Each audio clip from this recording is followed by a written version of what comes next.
আসসালামু আলাইকুম সবাইকে। শুরু করি ফার্মা চ্যানেলে স্বাগতম। আমাদের অ্যান্টিফাঙ্গাল এজেন্টের আজকে শেষ পার্ট নাম্বার 10।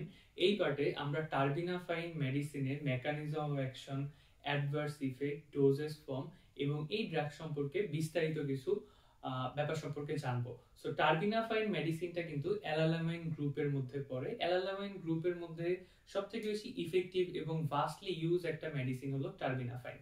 টার্বিনাফাইন মেডিসিনটা আমরা ওরালিও এটা ইউজ করে থাকি, আবার এটা টপিক্যালিও ইউজ করে থাকি। তার মানে এই ড্রাগের দুই রকম ডোজেস ফর্ম কিন্তু মার্কেটে অ্যাভেলেবেল আছে। ওরাল ফরম্যাটটাও আছে, আবার টপিক্যালেরটাও আছে। এইটার ইফেক্টিভনেসের কথা যদি আমরা বলি, তাহলে ফাঙ্গাল যে ইনফেকশনগুলা স্কিনের সুপারফিশিয়াল লেয়ারে হয়ে থাকে সেটার ক্ষেত্রে টার্বিনাফাইনের মেডিসিনটা অত্যন্ত বেশি কার্যকরী। নেইল ইনফেকশনের ক্ষেত্রে টার্বিনাফাইন মেডিসিনের কার্যকারিতা সবথেকে বেশি বলে প্রুভেন। এখন যদি কথা বলি সুপারফিশিয়াল লেয়ারের উপরে যে ইনফেকশনগুলো হয়ে থাকে, সেটা হলো tinea infection, candida infection, dermatotitis infection. এই ইনফেকশনগুলোর জন্য কিন্তু আমাদের টার্বিনাফাইন অত্যন্ত কার্যকরী। তাহলে এই ড্রাগটা কিভাবে কার্যকরী সেটা জানতে গেলে আমাদের মেকানিজম অফ অ্যাকশন জানতে হবে। সো আমরা এটার মেকানিজম অফ অ্যাকশন সম্পর্কে জানবো।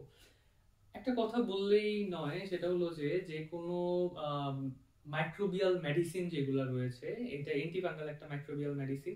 এই মেডিসিনগুলো কিন্তু মাইক্রোবস দুইটা ওয়েতে কিল করে। দুইটা ওয়েতে এটাকে ইনহিবিট করে। একটা হলো এইটাকে একদম মেরে ফেলে, আরেকটা হলো এটা গ্রোথটাকে ইনহিবিট করে। সো টার্বিনাফাইন কিন্তু মূলত ফাঙ্গালের ইনফেকশনের যে ফাঙ্গাসটা দায়ী সেটাকে একদম কিন্তু মেরে ফেলেই এটার কার্যকারিতা দেখায়। That's why we call it a fungicidal medicine. So fungicidal মেডিসিনের এখন মেকানিজম অফ অ্যাকশনটা সম্পর্কে আমরা দেখি। আমাদের ফাঙ্গাসের যত টাইপের মেডিসিন রয়েছে, মোস্টলি গুলা কিন্তু আমাদের যে ইস্কুইলিন রয়েছে, ইস্কুইলিন একটা আমাদের বডির একটা কি বলতে পারি, আমরা একটা সাবস্টেন্স বলতে পারি, যেই সাবস্টেন্স অ্যাকচুয়ালি কনভার্ট হয়ে কোলেস্ট্রলে কনভার্ট হয়, আর ফাঙ্গাসের ক্ষেত্রে আরগোস্টলে কনভার্ট হয়।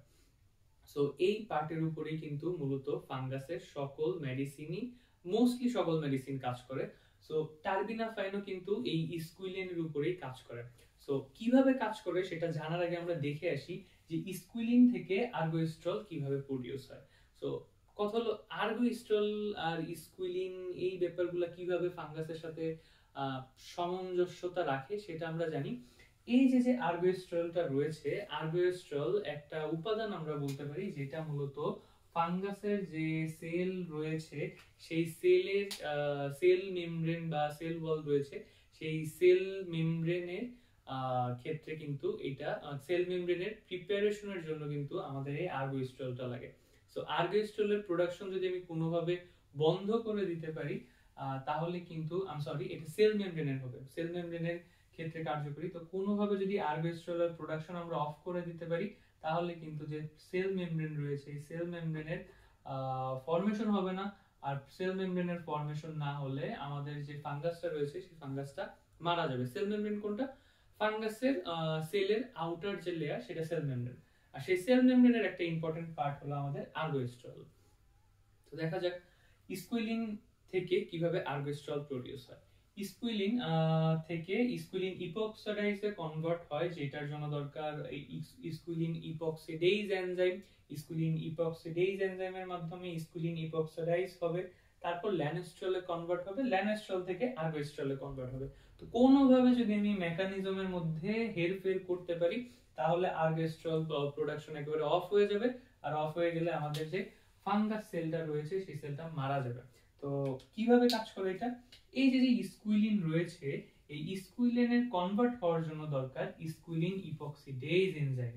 এই ইস্কুইলিন ইপক্সিডেজ এনজাইমের যে প্রোডাকশনটা রয়েছে, ইস্কুইলিন ইপক্সিডেজটা যে রয়েছে, এই ইস্কুইলিন ইপক্সিডেজকে যদি ইনহিবিট করা যায়, তার মানে ইস্কুইলিন ইপক্সিডেজ যে এনজাইমটা রয়েছে, এই এনজাইমকে যদি আমরা ইনহিবিট করতে পারি, তাহলে কিন্তু কনভার্টটা হবে না।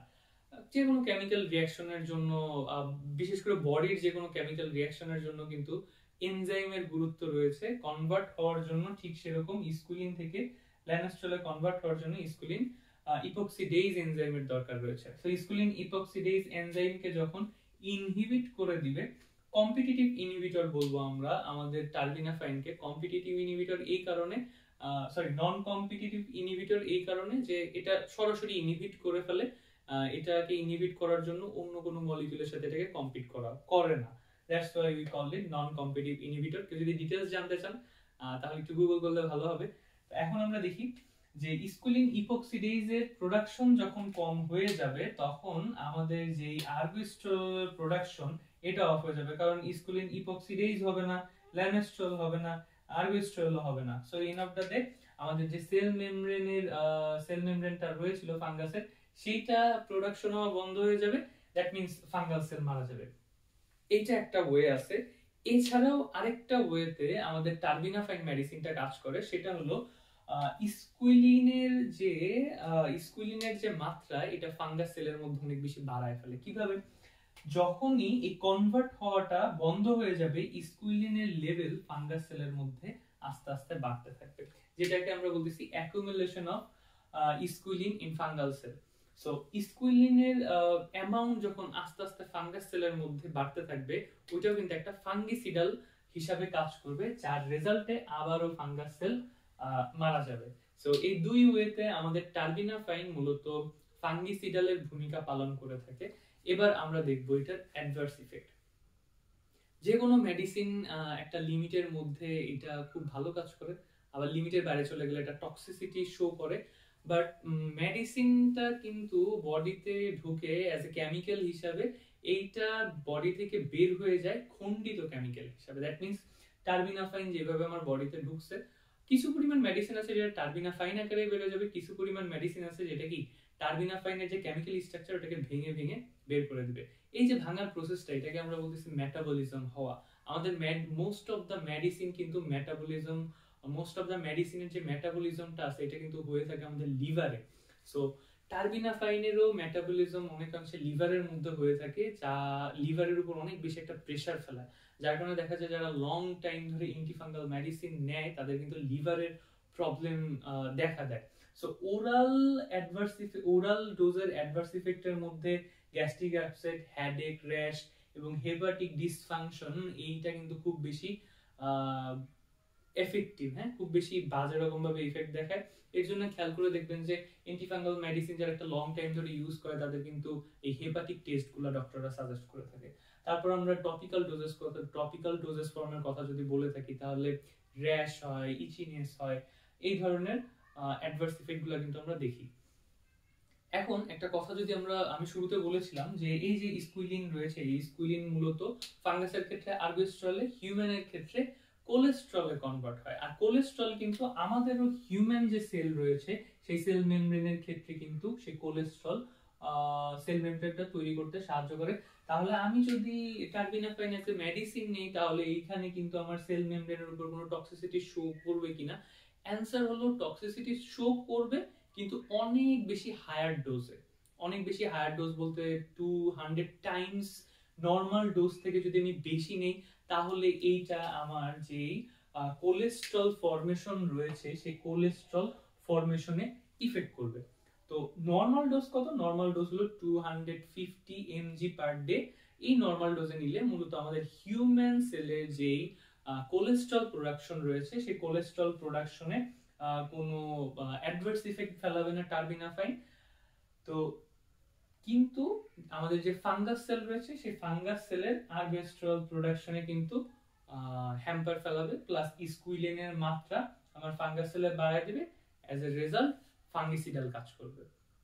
তো এই ছিল আমাদের অ্যান্টিফাঙ্গাল এজেন্টের সর্বশেষ ক্লাস। আমরা মোটামুটি আমাদের যত রকম মার্কেটে অ্যাভেলেবল ড্রাগ রয়েছে, ফেমাস ড্রাগ কিংবা ড্রাগের ক্লাসিফিকেশন, সেই ব্যাপারগুলো সম্পর্কে জেনেছি। ধন্যবাদ আমাদের সাথে থাকার জন্য।